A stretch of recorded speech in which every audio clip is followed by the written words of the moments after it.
avoir une journée enrichissante. Je vous souhaite la très cordiale bienvenue à cette 4e édition déjà du colloque annuel des bibliothèques, première édition en 2016. Nous invitons évidemment les bibliothèques de la ville de Genève, les bibliothèques municipales, la bibliothèque de Genève, la bibliothèque d'art et d'archéologie, les bibliothèques scientifiques. Mais depuis, nous avons aussi pris l'initiative d'ouvrir le colloque aux autres bibliothèques publiques genevoises qui le souhaitent. Donc vos collègues qui peuvent venir des bibliothèques, que ce soit scolaires ou des hautes écoles. Et j'espère vraiment que vous pourrez passer une journée enrichissante, inspirante, aussi bien de la part des intervenants et intervenantes que pour vous, participantes et participants. Comme vous l'aurez constaté à la lecture du programme, il y a un certain nombre d'intervenantes et d'intervenants extérieurs, parce que l'échange avec des pratiques d'ailleurs, essentiellement en Suisse, peut être intéressant, peut nous nourrir, peut faire découvrir d'autres approches, ou confirmer celles qu'on utilise déjà, d'autres projets, d'autres réflexions. Mais vous aurez aussi un certain nombre d'intervenantes et d'intervenants issus de nos bibliothèques qui vont partager leur expérience sur des projets concrets actuellement en cours ou récents. Et il y a un large temps accordé aux échanges, vous l'aurez vu dans le programme, donc j'espère que vous aurez l'occasion, vous prendrez l'occasion d'en profiter pour discuter puisque c'est le but. À propos de discuter, je précise aussi que chaque année il y a la discussion. Je sais qu'à la fin de la journée vous serez invité à remplir une feuille pour exprimer votre opinion sur l'organisation du colloque, sur le programme, son déroulement. Et chaque année il y a une discussion après coup si l'année d'après on fait des ateliers, des groupes de travail ou pas.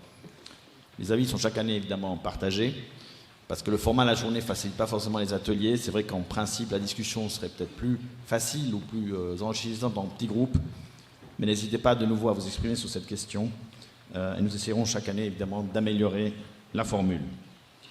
J'espère surtout qu'au terme de la journée, et ça me concerne aussi moi comme magistrat en charge de la culture, que nous aurons en tête de nouvelles inspirations, de nouvelles idées, de nouvelles envies, pour faire vivre nos bibliothèques qui sont déjà bien vivantes, animées et appréciées. Alors le thème du jour, Anne Pitlou l'a dit, médiation. Médiation culturelle en bibliothèque, et notamment son articulation avec l'ensemble des activités et des métiers qu'il y a dans une bibliothèque. Dans les faits, où une bibliothécaire est déjà en soi une personne qui fait la médiation, évidemment, lorsqu'elle est en contact avec le public. Donc une des thématiques de la journée, c'est en quoi la médiation spécifiquement apporte quelque chose de plus ou complète le métier de base et l'activité de base des bibliothèques. Alors pourquoi parler de médiation? Est-ce que c'est juste pour rester fidèle à l'impératif de démocratisation culturelle que nous a énoncé André Malraux après la Deuxième Guerre mondiale et qui honnêtement n'est toujours pas atteint, en tout cas pas au niveau qu'on souhaiterait, pour simplement faire évoluer les bibliothèques dans un monde qui est très complexe, qui évolue vite et où, en apparence du moins, chacune peut croire avoir accès à tout sur le net, ou simplement pour satisfaire une mode, il y a certainement de quoi débattre. La mission fondamentale des bibliothèques, elle reste totalement pertinente. Faciliter l'accès au savoir et à la connaissance, partager le patrimoine culturel collectif, notamment par nos ressources documentaires. Et c'est justement cette notion d'accès qui aujourd'hui est complètement chamboulée. Déjà en soi, l'accès peut se discuter en long et en large. Qu'est-ce que ça veut dire, l'accès à la connaissance, sous quelle forme, par quels outils, par quels mécanismes, quels sont les freins à l'accès, conscients ou inconscients. Mais dans le monde d'aujourd'hui, la notion même d'accès est réellement chamboulée, évidemment par le monde numérique. Comme je disais juste avant, on peut avoir l'impression qu'il suffit d'aller sur le net, Wikipédia ou autre, Google, et qu'on trouve tout ce qu'on a besoin ou envie de trouver, et que c'est plus nécessaire d'aller vers des professionnels pour avoir un accès plus spécifique, plus construit, plus référencé. Du coup, l'accès est réellement devenu un enjeu central de notre société, pas seulement dans le cadre des bibliothèques, je dirais même dans le cadre de notre vie démocratique, de notre vie collective. Avec l'accès en ligne à tout et rien, on nage en pleine infobésité. Le mot n'est pas un néologisme, mais il y a quelques années maintenant. Si bien que, comme le dit l'essayiste américain Jeremy Rifkin, la valeur n'est plus dans le contenu, mais dans l'accès et le type d'accès. Et c'est donc un enjeu crucial pour une bibliothèque qui a un rôle clé à jouer justement pour rappeler la vraie valeur d'un accès, comme je l'ai dit, autour de références communes, d'un accès professionnel. Les bibliothèques en général nous aident, nous permettent de nous frayer un chemin dans la jungle des informations et des références, dans un monde, et je pense que ça se constate tous les jours, où les références justement sont discutées, ce qui en soi est sain dans une société démocratique, mais souvent aussi diluées, relativisées, et où chacun et chacune se définit comme un expert de tout et rien, sans forcément en avoir la réelle compétence. Les bibliothèques peuvent évidemment pas résoudre à elles toutes seules, traiter toutes seules cet enjeu, mais elles ont certainement un rôle clé à jouer. Elles sont au service de la transmission, animées à la fois par des valeurs métiers et par la passion. Et c'est vrai que la médiation est un des outils, parmi d'autres, pour attaquer cette question de l'accès, l'organiser, et surtout pour diversifier le public qui vient dans nos bibliothèques.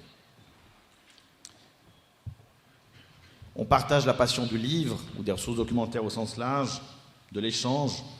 Le livre, je dis toujours, c'est à la fois une expérience très intime, très personnelle, mais aussi très collective. Les gens adorent parler de leur lecture. Et le livre en tant que tel se porte plutôt bien. En tout cas, la lecture sur livre, bien classique, bien imprimé sur papier, et heureusement. Même dans le domaine commercial, vous aurez vu récemment le plus grand libraire Laplace qui, à l'occasion de ses 100 ans, disait qu'il se porte plutôt bien. Ça, c'est une bonne nouvelle. Et il faut continuer à assurer cette promotion du livre, y compris auprès des tout-petits, j'y reviendrai. Mais il est vrai aussi que si on assume le rôle des bibliothèques comme lieu de transmission du savoir et de guide à travers la jungle, comme je disais avant, numérique, les bibliothèques en général, et notamment les bibliothèques municipales, ont développé ces dernières années toute une proposition autour du monde numérique, avec notamment le 4e à la bibliothèque de la Cité, mais pas seulement. Je me suis renseigné un petit peu à Genève, si vous voulez vous intéresser au monde numérique, quelle est l'offre que vous trouvez en matière de cours. Quand je dis cours, c'est au sens large, ateliers, cours, formation. C'est frappant de voir que vous avez énormément d'offres qui vous forment sur un plan très pratique. Comment utiliser des logiciels, Word, Excel, comment vous guider à travers Internet d'un point de vue pratique, des règles de base en matière de sécurité.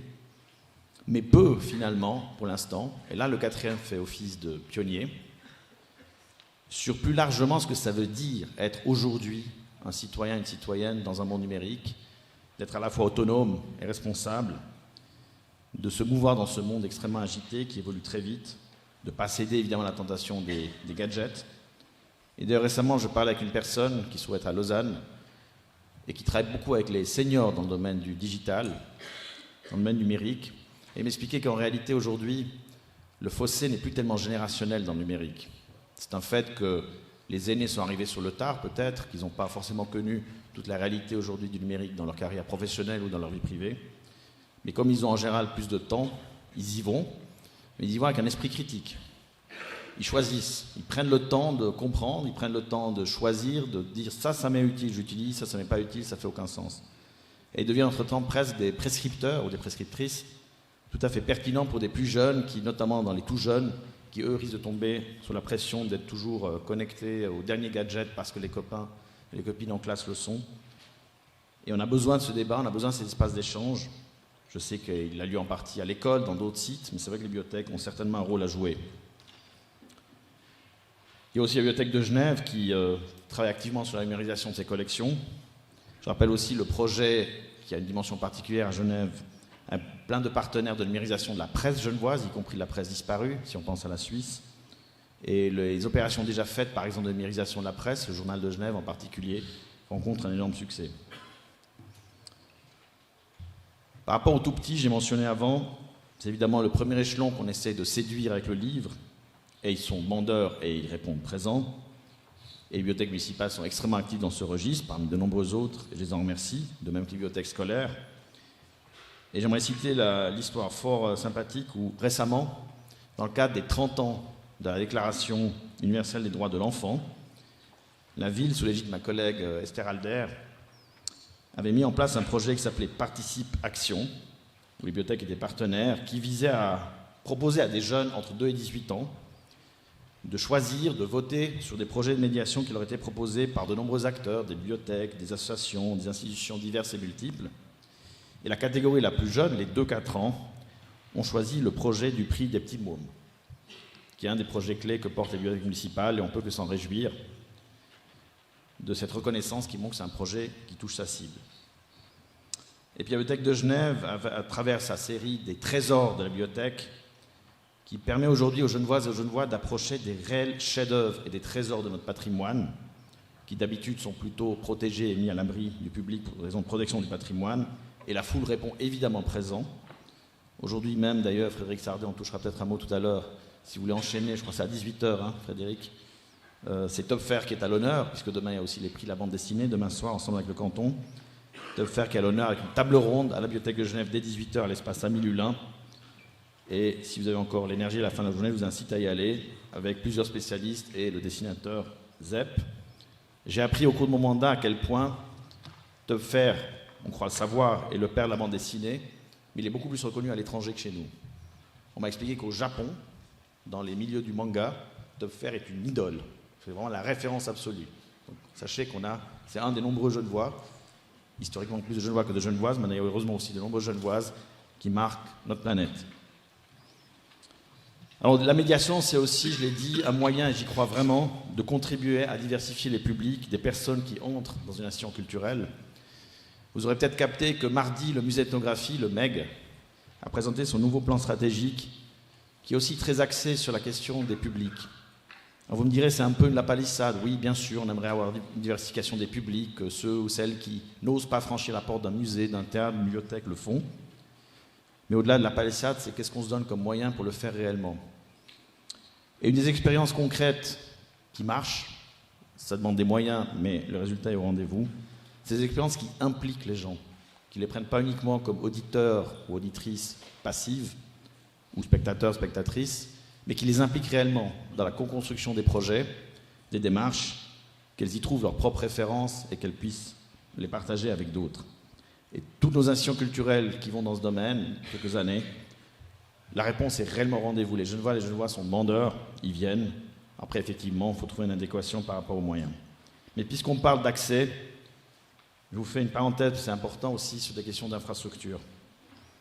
Les bibliothèques municipales ont connu pas mal de transformations ces dernières années. En 2015, la rénovation complète de la cité, qui est toujours discutée, je sais, avec au 4e, dès 18, l'espace du 4e, je dis, pour le numérique et les nouvelles technologies. On travaille toujours, je rassure aussi les collaborateurs et collaboratrices qui travaillent à la cité. J'ai vraiment demandé qu'on trouve enfin une solution pour un problème très prosaïque, mais qui est important, qui est le courant d'air permanent qu'on a dans l'accès au rez-de-chaussée, parce qu'il se sent vraiment, surtout en hiver. En 2019, c'est la bibliothèque des Paquis, et plus récemment la bibliothèque des Minoteries. Le rapport sur la rénovation de la bibliothèque des Eaux Vives est en plénière de conseil municipal, et a priori, ça devrait être voté, donc les travaux seront faits l'année prochaine. Il y aura un réaménagement de la jonction, et j'espère surtout aussi qu'on puisse ensuite mettre en route le réaménagement de la Servette. Ah voilà, c'est bien, c'est une bonne réaction. Non, mais je rappelle, quand j'ai visité la Servette en arrivant à mes fonctions, j'ai bien constaté que c'est un site évidemment essentiel, comme tous les sites DBM, mais il y a quelques améliorations à trouver. Et on a aussi rassuré l'équipe qu'ils ne sont pas en danger par rapport au fameux immeuble un peu plus loin qui a fait la une des médias.